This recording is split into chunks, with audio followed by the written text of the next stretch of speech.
All right, so for you guys that follow Decent Garage, he's doing a 600 horse build on his crew cab. So, and he challenged anyone to doing a 600 horse build on a VE truck. So we happen to have, for you guys that don't know, this is Shae. You should know Shae. Yeah. This is Shae's truck. And for you guys that have never seen the truck, this is a truck that we put a Cummins in, how many years ago? 7 years ago. 7 years ago. It was a half-ton gas truck. Well, it is still technically a half-ton. And we put a VE Cummins in it. Yeah, it's it a is Prospector heavy half. Yeah. So, open the hood.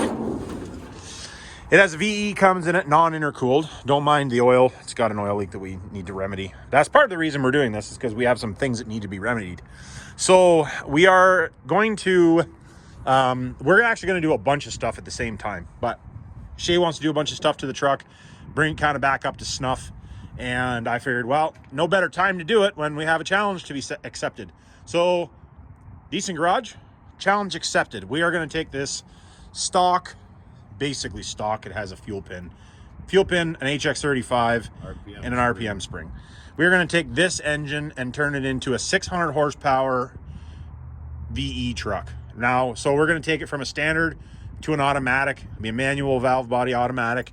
For you guys that haven't followed, we are building that. And then we're also going to switch the diffs to 3/4 ton diffs, because I don't think the 9 1/4 will take any of that shenanigans. These 5 bolts are pretty light. Yeah. So, for you guys that are into some VE stuff, stay tuned. In the next few months, we are going to be working on this truck. Over the next few months, we'll be working on this truck. Well, probably over the summer. I'm going to say probably over the summer. And we're going to turn this thing into a little bit of a beast. We're going to turn it into a 600 horsepower, a beast of a converted first gen half ton. Whatever you want to call it. Yeah, technically it's an 85 too, so yeah, it's kind of a unicorn. Yeah. So we are also going to change the grill. We have the old style front grill. Shae wants to change that. And then we'll do some other playing around as well. Got a rad for it already. We got a whole bunch of parts that have been collecting for years. So yeah, we got a bunch of stuff. Time for everything to get put in. And then I think we might do we're gonna do some body on it to clean up it's not in that bad shape. It's just that the paint is starting to come off from years of use, because the truck gets used. He drives it every day. So anyways, stay tuned. And like I said, Decent Garage, challenge accepted.